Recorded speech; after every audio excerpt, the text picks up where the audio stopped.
ابو سفیان شام سے ایک قافلہ جس میں 50,000 سونے کے سکے اور ہر قسم کا مال موجود تھا لے کر مکہ جا رہا تھا، لیکن درمیان میں ایک بہت بڑا مسئلہ تھا۔ مکہ پہنچنے کے لیے اس کو مدینہ کے پاس سے گزرنا لازمی تھا، اور مدینہ میں مسلمان اس قافلے کو لوٹنے کے لیے تیار بیٹھے ہوئے تھے۔ تو ابو سفیان نے سوچا کہ کیوں نہ ایک منٹ، مسلمان قافلہ لوٹ رہے تھے، مسلمان کیسے قافلہ لوٹ سکتے ہیں، اور وہ بھی رمضان کے مہینے میں؟ اصل میں بدر کی جنگ سے 1 سال پہلے جب مسلمان مکہ سے ہجرت کر کے مدینہ گئے تھے تو وہ اپنے ساتھ کچھ بھی لے کر نہیں گئے تھے سوائے ان کپڑوں کے جو انہوں نے پہنے ہوئے تھے۔ مکہ والوں نے ان کو غصہ دلانے کے لیے ان کی ساری چیزیں، زمینیں، گھر سب بیچ دیے تھے،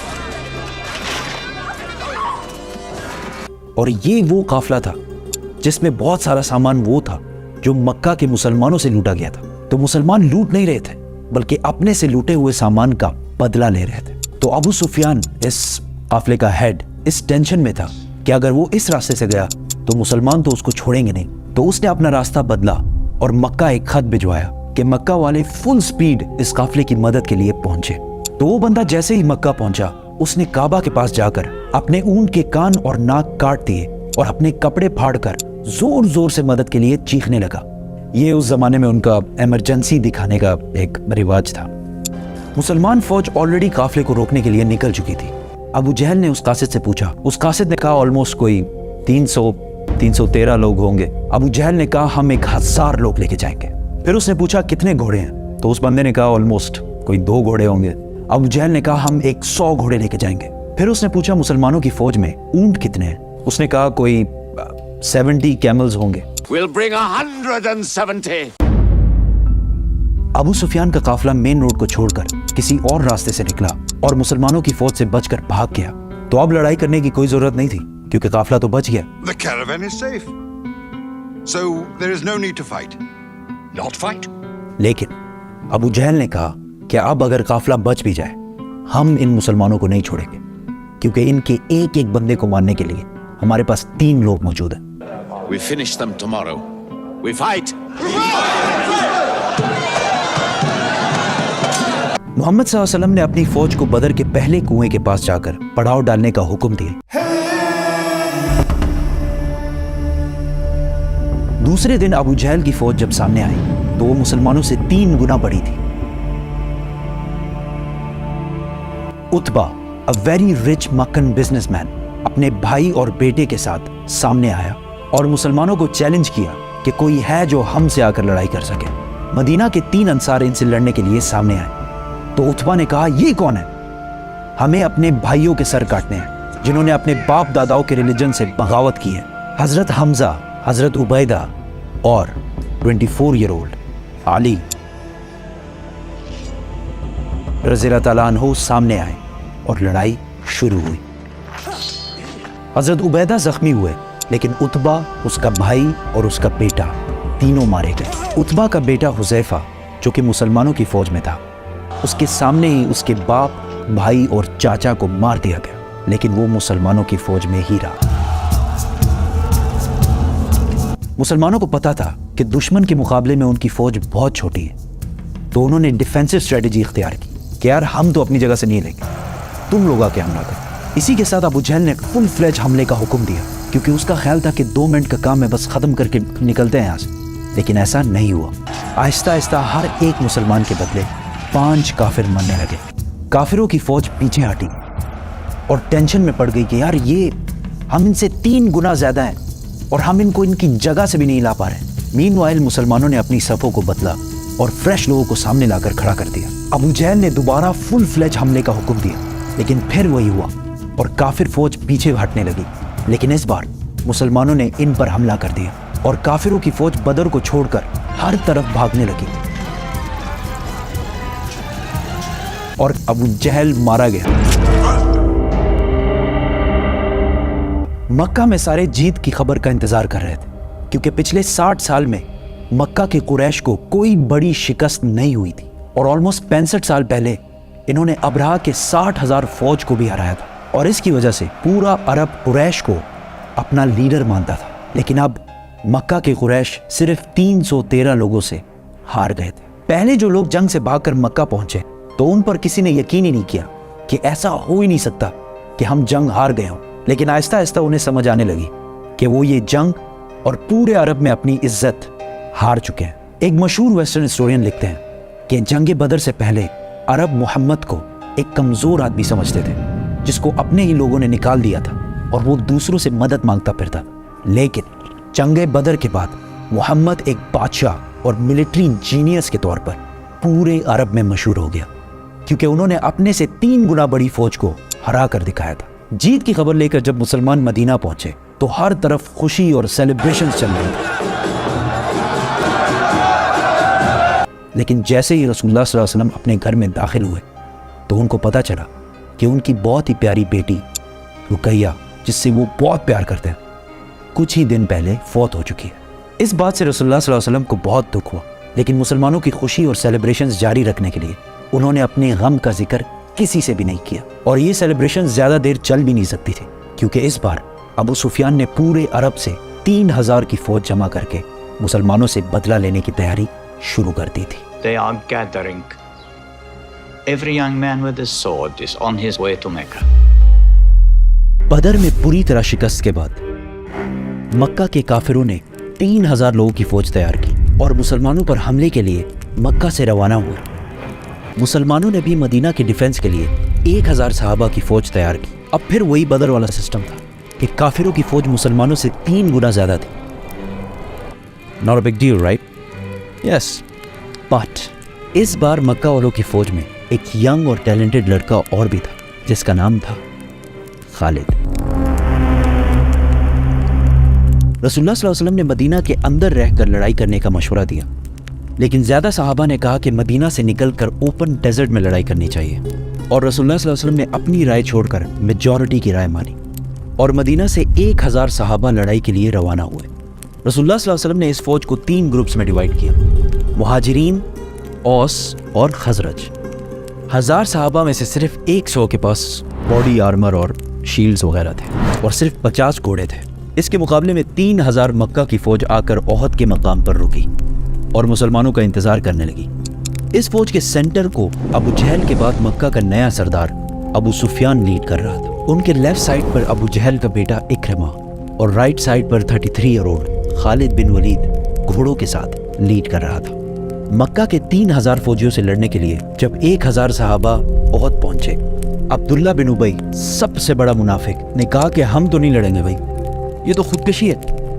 عبداللہ بن ابی اور اس کے 300 ساتھی مسلمانوں کی فوج سے الگ ہو گئے۔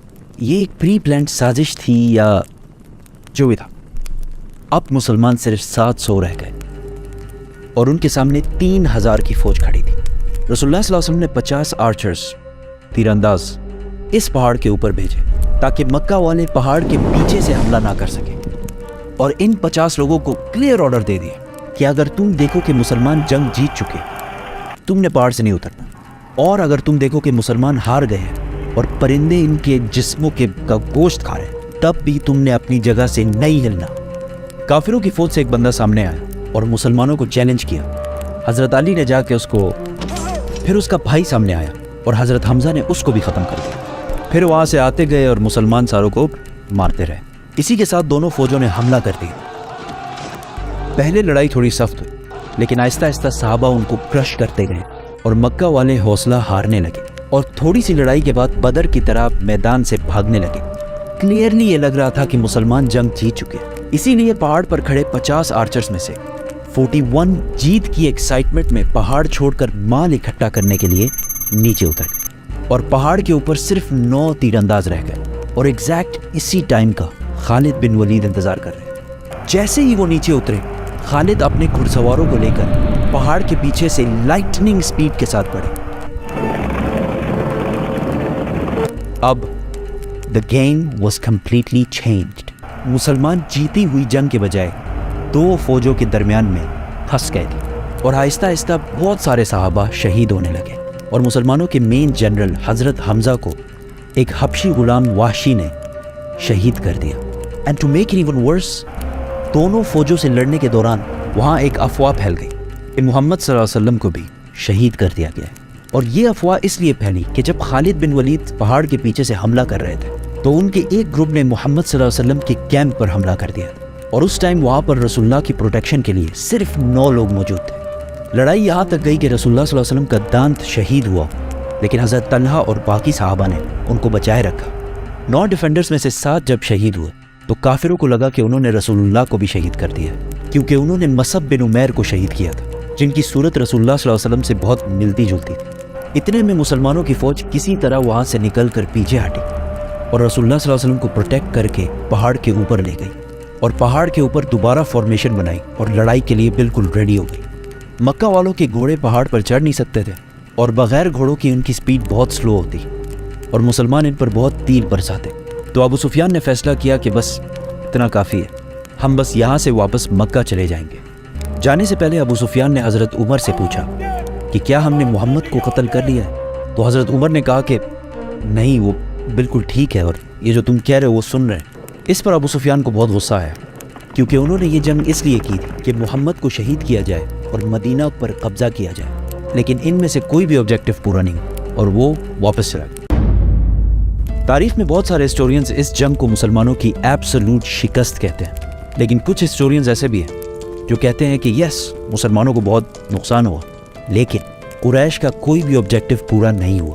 اس جنگ سے مسلمانوں کو بہت نقصان ہوا، لیکن ایک چیز مسلمانوں نے اس سے سیکھی کہ جنگ کے دوران کبھی بھی اپنے لیڈر کے آرڈر کے خلاف نہیں جانا، اور پھر آنے والے سالوں میں بڑے بڑے سپر پاورز کے ساتھ ان کی لڑائی میں کبھی بھی مسلمانوں نے کسی بھی لیڈر کی خلاف ورزی نہیں کی۔ مکہ کی فوج واپس تو چلی گئی، لیکن اس بار ابو سفیان نے پورے عرب سے 10,000 کی فوج جمع کر کے مسلمانوں پر حملے کی تیاری شروع کر دی۔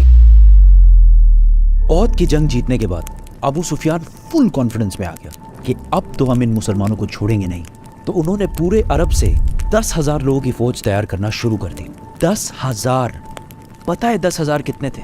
پورے مدینہ کی آبادی، بڑے بچے عورتیں بوڑھے سب ملا کے بھی 10,000 کی ٹوٹل آبادی نہیں تھی مدینہ کی۔ کافروں کی ان تیاریوں کا جب رسول اللہ صلی اللہ علیہ وسلم کو پتہ چلا تو انہوں نے جلدی ایک میٹنگ بلائی، جس میں سب کو پتا تھا کہ لڑائی تو امپاسبل ہے، کچھ اور ہی کرنا پڑے گا۔ اس میٹنگ میں ایک فورن نیشنل سلمان فارسی بھی بیٹھے ہوئے تھے۔ انہوں نے ایڈوائس دی کہ دیکھو، مدینہ ویسے بھی تینوں طرف سے پہاڑوں کی وجہ سے سیف ہے، ہمیں صرف ایک سائڈ کو سیکیور کرنا ہے، اور وہ ہے مدینہ کی ناردرن سائڈ۔ اور مدینہ کے اندر جو یہودی ہیں تو وہ تو ہمارے دوست ہیں، ہمیں ان سے کوئی مسئلہ نہیں ہے۔ تو اگر ہم صرف اس ایک سائڈ پر ایک ٹرینچ یا خندق بنا لیں تو تب ہو سکتا ہے کہ لڑائی کا ہمارے پاس کوئی چانس ہو۔ یہ رائے ساروں کو بہت پسند آئی اور ڈائریکٹ ٹرینچ پہ کام شروع ہو گیا۔ ہر 10 صحابیوں کو 120 فٹ جگہ کھودنے کا ٹاسک دیا گیا۔ 120 فٹ کتنے ہوتے ہیں؟ لیٹس سے یہ کرولا گاڑی ہے، ٹھیک ہے، گڈ اولڈ ٹویوٹا کرولا۔ اس جیسی 8 اور کرولا گاڑیاں ہوں اور 5 ان کے نیچے ہوں، اتنا اور یہ سارا کام ان کو ایسی حالت میں کرنا تھا کہ بھوک کی وجہ سے پیٹ پر پتھر باندھے ہوئے تھے۔ ان ٹوٹل مسلمانوں نے بہت ہی کم عرصے میں مدینہ کی ناردرن سائڈ پہ 6 کلومیٹر کی ٹرینچ بنا دی۔ 6 کلومیٹر کتنا ہوتا ہے؟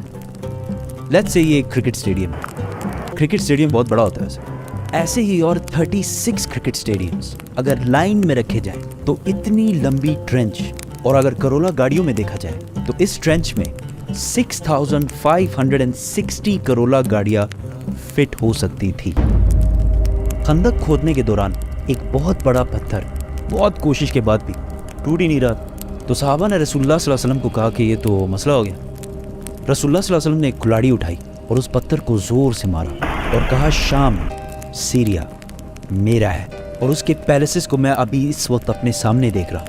اور پھر دوبارہ اس پتھر کو مارا اور کہا ایران بھی میرا ہے، میں اس وقت ایران کے پیلسز کو اپنے سامنے دیکھ رہا ہوں۔ اور پھر تیسری بار زور سے مارا اور وہ پتھر چھوٹے چھوٹے پیسز میں ٹوٹ گیا۔ اور رسول اللہ صلی اللہ علیہ وسلم نے فرمایا کہ یمن کے پیلسز کی چابیاں میرے ہاتھ میں دی گئی ہیں۔ وہاں کھڑے سارے صحابی حیران ہو گئے، کیونکہ انہوں نے اپنے سامنے ایک میریکل دیکھا تھا، لیکن ایران، شام، یمن یہ تو سپر پاورز ہیں، یہ کیسے ہمیں ملیں گے؟ لیکن آج ہمیں پتہ ہے کہ ایران، شام اور یمن تو کیا، یہ پورا علاقہ ان کا ہے۔ وہاں کھڑے سارے منافقین ہنسنے لگے کہ یار یہ کھانے کو کچھ ہے نہیں، پیٹ پر پتھر باندھے ہوئے ہیں اور سامنے 10,000 کی فوج ان کو مارنے کے لیے آ رہی ہے، اور یہ لوگ ایران، شام اور یمن کو فتح کر رہے ہیں۔ مکہ والوں کی فوج پہنچی تو ٹینشن میں پڑ گئی کہ یار یہ کیا ہے، یہ تو ہم نے سوچا ہی نہیں تھا. اینڈ ٹو بی آنیسٹ, اگر وہ لوگ ڈائریکٹ حملہ کرتے, سرپرائز اٹیک, تو مسلمانوں کو ختم کر سکتے, کیونکہ ان کی فوج پورے مدینہ کے آبادی سے زیادہ تھی. دونوں فوجیں سامنے آئیں اور بس دور سے ایک دوسرے کو دیکھنے لگے. مسلمان بھی ریلیکس بیٹھے ہوئے تھے, ان کو کوئی ٹینشن ہی نہیں تھی. اگر کوئی ان کے فوج سے سامنے آتا تو مسلمان اس کو تیروں سے مار دیتے. کافی دن یہی سسٹم چلتا رہا اور آخر کافروں کے ایک گروپ کو غصہ آیا اور انہوں نے کسی طریقے سے اس ٹرینچ کو کراس کر کے اندر گھس گئے. اور اس گروپ میں ابو جہل کا وہی بیٹا اکرمہ بھی تھا, لیکن حضرت علی نے جا کے ان کے لیڈر کو مار دیا اور وہ سارے واپس بھاگ گئے. ایسا لگ رہا تھا کہ کلیئرلی مکہ والے جنگ ہار رہے ہیں. لیکن یہاں ابو سفیان نے ایک بہت زبردست گیم کھیلی کہ مدینہ کے اندر تو ہم نہیں گھسا, لیکن مدینہ کے اندر جو یہودی ہیں ان کو مسلمان کبھی اچھے نہیں لگتے. ان کو اگر ہم کسی طرح کنونس کریں اور وہ مسلمانوں کے گھروں میں ان کی عورتوں اور بچوں پر حملہ کریں تو مسلمانوں کو ضرور پیچھے ہٹنا پڑے گا اور ہم ان پر حملہ کر دیں گے. اور یہودیوں نے ڈائریکٹ ہاں کر دی اور سارے معاہدے جو مسلمانوں کے ساتھ کیے تھے توڑ دیے. ناؤ مسلمان احد کی طرح دو فوجوں کے درمیان میں پھر پھنس گئے اور یہودیوں نے آہستہ آہستہ مدینہ کے اندر صحابہ کے گھروں کو ریڈ کرنا شروع کیا. مسلمان اب اس ٹینشن میں پڑ گئے کہ وہ اپنے گھروں میں اپنے عورتوں اور بچوں کو بچائیں اور یا مکہ والوں کی فوج سے ادھر لڑیں. یہ بہت ہی ٹینس سچویشن تھی مسلمانوں کے لیے, یہاں تک کہ رسول اللہ صلی اللہ علیہ وسلم نے کہا کہ اب مدینہ والوں کے گھروں کو بچانے کے لیے صرف ایک ہی راستہ ہے کہ ہم کافروں کے ایک گروپ سے ڈیل کر لیں کہ ہم ان کو ہر سال مدینہ کے کھیتوں میں جو کراپس ہوتی ہیں ان کا 1/3 حصہ ان کو دیں گے. لیکن صحابہ نے کہا کہ اگر یہ اللہ کی طرف سے ہے تو بالکل ڈیل کرتے ہیں, لیکن اگر آپ ہمارے بچوں کو بچانے کے لیے اتنی بڑی قربانی دے رہے ہیں تو ایسا نہ کریں, ہم آخری دم تک لڑیں گے. اتنے ٹینس سچویشن میں کہ مسلمان بالکل حوصلہ ہار رہے تھے. کہانی میں ایک بہت بڑا ٹوسٹ آتا ہے اور ایک بندے کی انٹری ہوتی ہے جو پورے گیم کو سنگل ہینڈڈلی چینج کرے. نیکسٹ ایک کافروں کی فوج سے ایک بندہ سامنے آتا ہے اور کہتا ہے مجھے محمد سے ملنا ہے. آپ صلی اللہ علیہ وسلم کے پاس آ کر انہوں نے کہا کہ میں نے اسلام قبول کر لیا ہے, لیکن اس بات کا کسی کو نہیں پتا, بتائیں میں آپ کی کیا مدد کر سکتا ہوں. رسول اللہ صلی اللہ علیہ وسلم نے کہا جو بھی تم کر سکتے ہو کرو, ہم بہت مشکل میں اس ٹائم پہ. اس نے کہا اوکے نو پرابلم. وہ سیدھا گیا یہودیوں کے پاس اور انہیں کہا کہ مکہ والے بہت بڑے دھوکے باز لوگ ہیں, ان کا ساتھ کبھی نہیں دینا. اگر انہیں تھوڑا بھی لگا کہ وہ ہار رہے ہیں تو وہ تمہیں یہیں چھوڑ کر واپس چلے جائیں گے اور پھر مسلمان تمہیں نہیں چھوڑیں گے. ہاں اگر پھر بھی ڈیل کرنی ہے تو ان سے گارنٹی کے طور پر کچھ بندے ضرور مار لینا, اگر وہ سچے ہیں تو وہ ضرور دیں گے. اس کے بعد وہ سیدھا کافروں کے پاس گیا اور ابو سفیان کو کہا کہ یہودی اور مسلمان سارے ملے ہوئے. اگلے دن مکہ والوں نے یہودیوں سے کہا کہ بس ہم حملہ کر رہے ہیں, تم لوگ بھی حملہ کرو, مسلمانوں کو ہمیشہ کے لیے ونس اینڈ فار آل ختم. یہودیوں نے کہا بالکل حملہ ہم کریں گے, لیکن آپ ہمیں کچھ بندے تو پرووائڈ کریں ایز اے گارنٹی. مکہ والوں نے یہودیوں کی بات نہیں مانی. یہودیوں کو جب پتا چلا کہ انہوں نے کوئی بھی بندہ حوالہ نہیں کیا تو انہوں نے بھی کہا کہ ہمارے ساتھ دھوکہ کر رہے ہیں, اور اس طرح یہودیوں اور مکہ والوں کی الائنس ٹوٹ گئی اور مسلمان دوبارہ گیم میں واپس آ گئے, کیونکہ اب ان کا دشمن صرف ان کے سامنے کھڑا تھا اور مدینہ کے اندر سے سارے خطرے ختم ہو گئے. 1 مہینے تک مدینہ کے باہر صرف کھڑے رہنے سے مکہ والوں کی موٹیویشن بالکل زیرو ہو گئی. اینڈ ٹو ٹاپ دیٹ, ایک دن ایک بہت تیز ڈیزرٹ سٹارم نے مکہ والوں کا سارا سامان, ٹینٹس, برتن, بستر, وٹ ایور, سارا کچھ اکھاڑ کر رکھ دیا اور وہ سارے بھاگ کر واپس چلے گئے. جیسے ہی مکہ والے واپس گئے, مسلمانوں نے اپنی اٹینشن یہودیوں کی طرف کی. رسول اللہ صلی اللہ علیہ وسلم جب مدینہ ہجرت کر کے آئے تھے تو انہوں نے یہودیوں کے ساتھ ایک کانسٹیٹیوشن بنایا تھا کہ یہودی اپنے قانون اور لاز سے رہیں گے اور مسلمان اپنے قانون سے رہیں گے. اور یہودیوں کے قانون میں ایسی غداری کی جو انہوں نے کی تھی, صرف ایک ہی سزا تھی کہ ساروں کے سر کاٹے جائیں. یہودیوں کے لیڈر نے اپنے لوگوں کو ایک مشورہ دیا کہ ہم ایسا کرتے ہیں کہ اپنے عورتوں اور بچوں کو خود قتل کرتے ہیں اور پھر مسلمانوں سے آخری دم تک لڑتے ہیں. لیکن کسی نے بھی اس کی بات نہیں مانی. رسول اللہ صلی اللہ علیہ وسلم نے سعد بن معاذ کو فیصلہ کرنے کا حکم دیا. سعد بن معاذ نے فیصلہ کیا کہ ان کے بچوں اور عورتوں کو رہنے دیا جائے اور ان کے مردوں کے سر کاٹ دیے جائیں. یہودیوں کے قانون کے حساب سے یہ ایک کم درجے کی سزا ان کو دی گئی تھی. اس کے بعد پورے عرب کو سمجھ آ گئی کہ مسلمانوں کے ساتھ اب اور کچھ بھی نہیں ہو سکتا, اور مسلمان پہلی بار ایک فری اور اسٹرانگ کنٹری بننے لگے, اور محمد صلی اللہ علیہ وسلم ایک اسٹرانگ بادشاہ.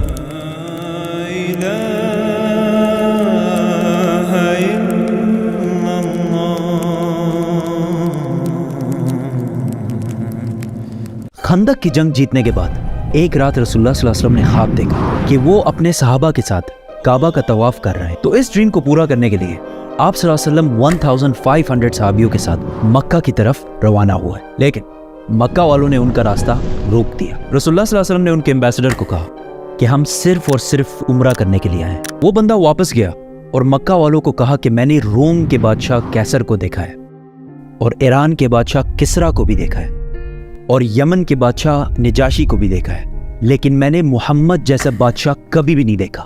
جب وہ وضو کرتے ہیں تو لوگ اس پانی کا قطرہ بھی زمین کو ٹچ کرنے نہیں دیتے. ایسے آدمی اور ایسے فالوور سے لڑنا امپاسبل ہے. میں تو کہتا ہوں ان کی بات مان لو, لیکن آف کورس انہوں نے بات نہیں مانی. رسول اللہ صلی اللہ علیہ وسلم نے حضرت عمر کو کہا کہ تم جاؤ اور ان سے بات کر. تو انہوں نے کہا کہ میرا کوئی بھی رشتہ دار اتنا اسٹرانگ نہیں ہے مکہ میں جو میری پروٹیکشن کر سکے, کیونکہ حضرت عمر کا تعلق تھا بنو عدی سے جو کہ قریش میں تھا, لیکن اتنا پاورفل خاندان نہیں تھا. حضرت عمر نے کہا آپ عثمان کو بھیجیں, کیونکہ عثمان کا تعلق بنو امیہ سے تھا اور بنو امیہ قریش کی سب سے اسٹرانگ اور سب سے مالدار فیملی تھی, اور آگے جا کر اس فیملی نے آلموسٹ 100 سال تک مسلمانوں پہ حکومت بھی کی ہے. اور آج تک مسلمانوں کی ایک سینٹرلائزڈ سب سے بڑی امپائر جو تھی وہ بھی یہی امیہ امپائر تھی. اور آج تک مسلمانوں کا سب سے طاقتور بادشاہ, وہ بادشاہ جس نے سب سے زیادہ لینڈ پر حکومت کی ہے, وہ بھی اسی خاندان سے تھا جس کا نام تھا ولید بن عبد الملک. ان کی سٹوریز پھر کبھی کریں گے تو سبسکرائب. حضرت عثمان نیگوشیٹ کرنے مکہ گئے, لیکن اس میں ان کے کافی دن گزر گئے, جس کی وجہ سے مسلمانوں میں یہ افواہ پھیل گئی کہ حضرت عثمان کو شہید کر دیا گیا ہے, اور اس زمانے میں ایمبیسڈر کو قتل کرنا جنگ کا اعلان کرنا جیسے تھا. اس افواہ کی وجہ سے سارے صحابہ جمع ہوئے اور ایک درخت کے نیچے جس کا نام رضوان تھا رسول اللہ صلی اللہ علیہ وسلم کے ہاتھ پر بیعت لی کہ ہم سب مر جائیں گے لیکن عثمان کے خون کا بدلہ ضرور لیں گے. But that was all a misunderstanding. اور عثمان بالکل ٹھیک ٹھاک واپس آ گئے, لیکن اس سے مکہ والوں کو ایک اسٹرانگ سگنل گیا کہ اب یہ لوگ پیچھے ہٹنے والے نہیں ہیں. اتنی ٹینس سچویشن اور کنفیوژن میں آخر کار مسلمانوں اور کافروں کے درمیان ایک ایگریمنٹ سائن ہوئی. نمبر 1 کہ مسلمان اس سال نہیں بلکہ اگلے سال عمرہ کرنے کے لیے آئیں گے. نمبر 2 10 سال کے لیے مکہ اور مدینہ کے درمیان کوئی لڑائی نہیں ہو. نمبر 3 اگر مدینہ سے کوئی آدمی مکہ جائے اسلام چھوڑ کر تو اسے کچھ نہیں کہا جائے گا, لیکن اگر مکہ سے کوئی آدمی مدینہ جائے اسلام قبول کر کے تو اسے واپس کرنا ہوگا. کسی بھی صحابی کو یہ ایگریمنٹ پسند نہیں آئی, کیونکہ اس میں تو کلیئرلی لگ رہا ہے کہ مکہ والے بدماشی کر رہے ہیں. لیکن رسول اللہ صلی اللہ علیہ وسلم نے ان سارے صحابیوں کی رائے سائڈ پہ کر کے اس ایگریمنٹ پر مہر لگا لی. جو بندہ مکہ کی طرف سے اس ایگریمنٹ کو سائن کر رہا تھا, جیسے یہ ایگریمنٹ سائن ہونے لگی اس کا خود کا بیٹا مکہ سے بھاگ کر اسلام قبول کر کے یہاں پہنچ گیا, لیکن رسول اللہ صلی اللہ علیہ وسلم نے اس کو واپس کر دیا. وہ صحابی ابو جندل روتا رہا, چیختا رہا کہ مجھے ان ظالموں کے پاس واپس مت بھیجو, لیکن a deal is a deal. اس کو واپس کر دیا گیا. کافی لوگ ایسے آنے لگے اور سب کو واپس بھیجا گیا. ایک دفعہ ایک عورت بھی مکہ چھوڑ کر مدینہ آئی, لیکن اس عورت کو واپس نہیں کیا گیا کیونکہ مکہ والوں نے معاہدے میں ایک غلطی کی تھی, اور اس معاہدے میں لکھا تھا کہ اگر کوئی آدمی مکہ سے مدینہ آئے تو اسے واپس کیا جائے گا. آدمی, عورت کا تو کسی نے کچھ نہیں کہا. اور اس طرح کوئی آدمی اگر اسلام قبول کر کے مدینہ آئے تو اسے واپس کر دیا جاتا تھا, لیکن اگر کوئی عورت آئے تو اسے مزے سے رہنے دیا جاتا. ایسا سسٹم چلتا رہا. آخر ایک شخص آیا, ابو بصیر. رسول اللہ صلی اللہ علیہ وسلم نے اس کو بھی واپس کیا, لیکن وہ کسی طرح وہاں سے بھاگ کر مکہ اور مدینہ دونوں کو چھوڑ کر ادھر ان the middle of nowhere رہنے لگا. آہستہ آہستہ بہت سارے لوگ مکہ سے مدینہ جاتے اور مدینہ سے انہیں واپس بھیج دیا جاتا, لیکن وہ مکہ کے بجائے ادھر ابو بصیر کے ساتھ رہنے لگے, اور یہاں آہستہ آہستہ ایک پورا ٹاؤن آباد ہو گیا. اور ان کی لوکیشن اتنی پرفیکٹ تھی کہ یہ مکہ اور شام کے درمیان جو ٹریڈ کا راستہ تھا بالکل اس کے پاس آباد تھے. تو انہوں نے آہستہ آہستہ مکہ والوں سے اپنا بدلہ لینا شروع کیا. اس ابو بصیر کے ٹاؤن کی وجہ سے مکہ والوں کا ملینز اینڈ بلینز کا نقصان ہونے لگا. آخر کار مکہ والوں نے تنگ آ کر اس ایگریمنٹ کا 3rd پوائنٹ, جو انہوں نے خود بڑے خوش اور پاورفل ہو کے ڈالا تھا, خود ہی کہا کہ بس اس کو ختم کرو, اور کہا کہ آج سے اگر کوئی آدمی مکہ سے مدینہ جائے تو اسے پلیز مدینہ میں بہت اچھے طریقے سے رکھو, اور آہستہ آہستہ یہ ایگریمنٹ ان کے گلے میں پھنسنے لگی۔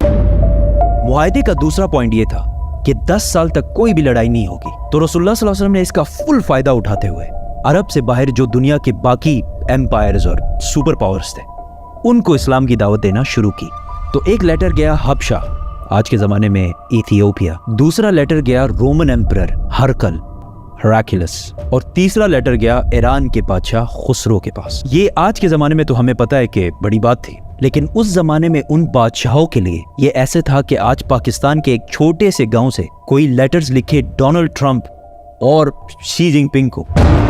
لیکن ڈفرنس آج اور اس زمانے میں صرف یہ ہے کہ اس زمانے کے کرسچنز اور یہودیوں کو یہ بات بہت اچھی طرح پتہ تھی کہ بہت جلد ایک پیغمبر، ایک میسنجر آنے والا ہے۔ حبشہ کا بادشاہ نجاشی جو کہ کرسچن تھا، اس نے تو اسلام قبول کر لیا، لیکن رومن ایمپرر کو یہ بات بہت عجیب لگی، تو اس نے اپنے ایمپائر میں موجود کچھ قریش کے لوگوں کو بلایا، اور اس ٹائم ابو سفیان بھی رومن ایمپائر میں ہی موجود تھے۔ تو ابو سفیان کچھ عربیوں کے ساتھ رومن ایمپرر کے محل میں پیش ہوئے اور ان کو محمد صلی اللہ علیہ وسلم کے کیریکٹر کے بارے میں بتایا۔ رومن ایمپرر بہت امپریس ہوئے محمد کے کیریکٹر کے بارے میں سن کر، اور انہوں نے کہا کہ مجھے پتا تھا کہ بہت جلد ایک پیغمبر آنے والا ہے، لیکن وہ تم عربیوں میں سے ہوگا یہ میں نے کبھی نہیں سوچا۔ ابو سفیان نے وہاں سے باہر نکل کر اپنے ساتھیوں کو بولا کہ اب تو محمد سے رومن ایمپائر کا بادشاہ بھی گھبرانے لگا۔ یہ تو تھے دونوں کرسچن کنگڈمز، لیکن ایران کے بادشاہ زوراسٹرین پارسی تھے جو آگ کی عبادت کرتے۔ خسرو نے کہا تم لوگ اس ڈیزرٹ سے آ کے مجھے سکھاؤ گے کہ زندگی کیسے گزارنی ہے، اور اس لیٹر کو پھاڑ کر پھینک دیا، اور اس نے 2 لوگوں کو رسول اللہ صلی اللہ علیہ وسلم کو مارنے کے لیے بھیجا۔ ویئرڈلی انف کچھ ہی دنوں بعد اس کے اپنے بیٹے نے اس کو پھاڑ جان سے مار دیا۔ جیسے ہی وہ 2 لوگ مدینہ پہنچے تو رسول اللہ صلی اللہ علیہ وسلم نے ان کو بلایا اور کہا کہ جس بادشاہ نے تمہیں مجھے مارنے کا آرڈر دیا ہے اس کے اپنے بیٹے نے اسی کو مار دیا ہے۔ وہ یہ سن کر حیران ہو گئے اور واپس چلے گئے۔ اس طرح اسلام کا نام آہستہ آہستہ پوری دنیا میں پھیلنے لگا، اور ویسے بھی مکہ کے ساتھ تو 10 سال تک کوئی لڑائی نہیں ہونی تھی، تو مسلمانوں نے اپنی ساری اٹینشن مکہ کو چھوڑ کر خیبر کی طرف کی۔ صلح حدیبیہ کے بعد آخر کار مسلمانوں نے اپنی اٹینشن یہودیوں کی طرف کی، کیونکہ یہودی ہر ٹائم مسلمانوں کے خلاف کوئی نہ کوئی سازش ضرور کر رہا ہوتا ہے۔ خندق کی لڑائی بھی انہی یہودیوں نے شروع کرائی تھی۔ حدیبیہ سے پہلے ان پر حملہ کرنا امپاسبل تھا، کیونکہ اگر مسلمان ان پر حملہ کرنے کا سوچتے تو مکہ والے مسلمانوں پر حملہ کر سکتے تھے۔ حدیبیہ کی ایگریمنٹ کے بعد مکہ والوں سے 10 سال تک کوئی لڑائی نہیں ہونی تھی، تو یہودیوں سے جان چھڑانے کا یہ بیسٹ ٹائم تھا، اور یہودیوں کا ہیڈ کوارٹر تھا خیبر۔ خیبر کا قلعہ پورے عرب میں سب سے طاقتور قلعوں میں سے ایک تھا۔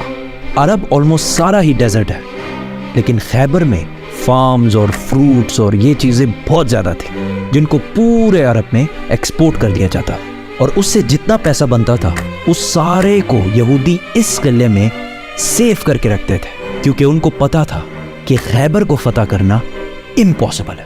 مسلمانوں نے بہت ہی سیکرٹلی خیبر پر حملے کی تیاری شروع کر دی، لیکن مدینہ کے منافقوں نے پہلے ہی خیبر والوں کو بتا دیا کہ بھائی صرف 1500 لوگوں کی فوج تمہارے طرف آ رہی ہے، اور تم لوگ تو ویسے بھی بہت زیادہ ہو، آرام سے ان کو ہرا دینا۔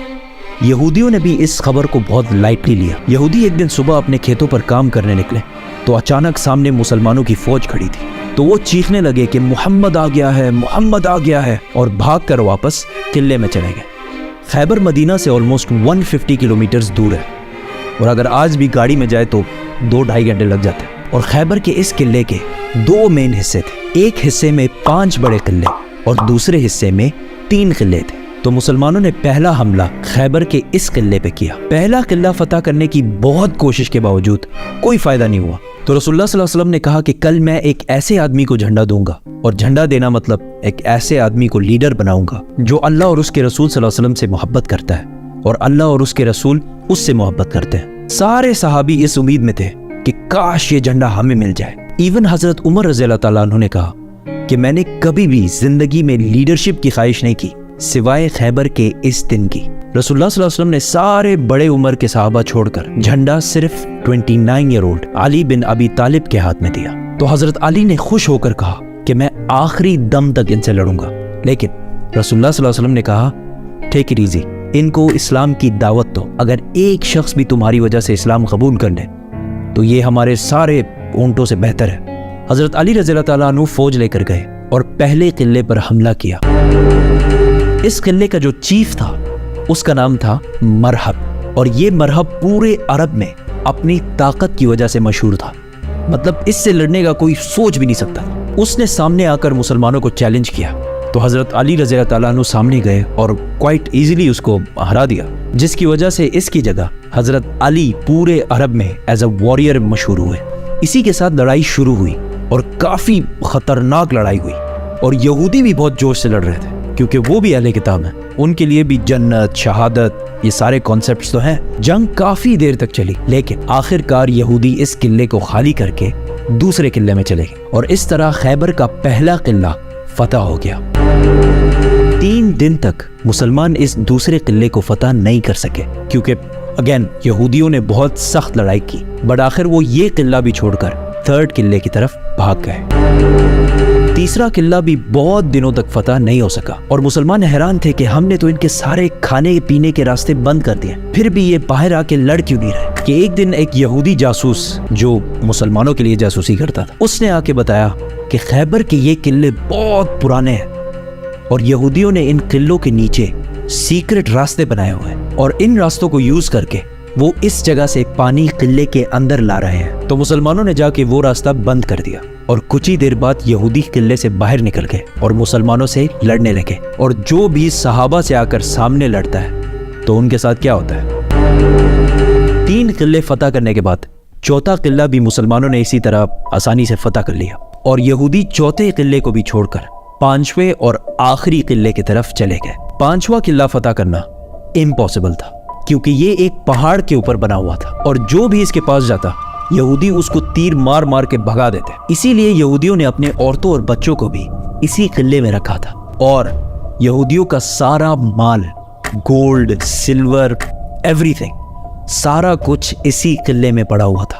اور اگر ہسٹری نے ہمیں ایک چیز سکھائی ہے وہ یہ ہے کہ سب سے زیادہ پیسہ ہمیشہ یہودیوں کے پاس پڑا ہوتا ہے. تو اگین مسلمانوں نے بہت کوشش کی اس قلعے کو فتح کرنے کی, بٹ اٹ واز امپاسبل. یہاں پہ اور کوئی راستہ جب نہیں تھا تو رسول اللہ صلی اللہ علیہ وسلم نے ٹیکنالوجی کا فل یوز کرتے ہوئے ریمز اور کیٹاپلٹس کو سامنے کیا اور یہودیوں پر بمباری شروع کر دی, اور اس قلعے کے دیواریں توڑنے لگے. اور بہت کوشش کے بعد آخر کار قلعے کی ایک سائڈ کی دیوار گر گئی, اور یہ دیکھتے ہی مسلمانوں نے فل فلیج حملہ کر دیا, اور یہودی عورتوں, بچوں, گولڈ, سلور سب چھوڑ کے وہاں سے قلعے کے دوسرے حصے میں بھاگ گئے.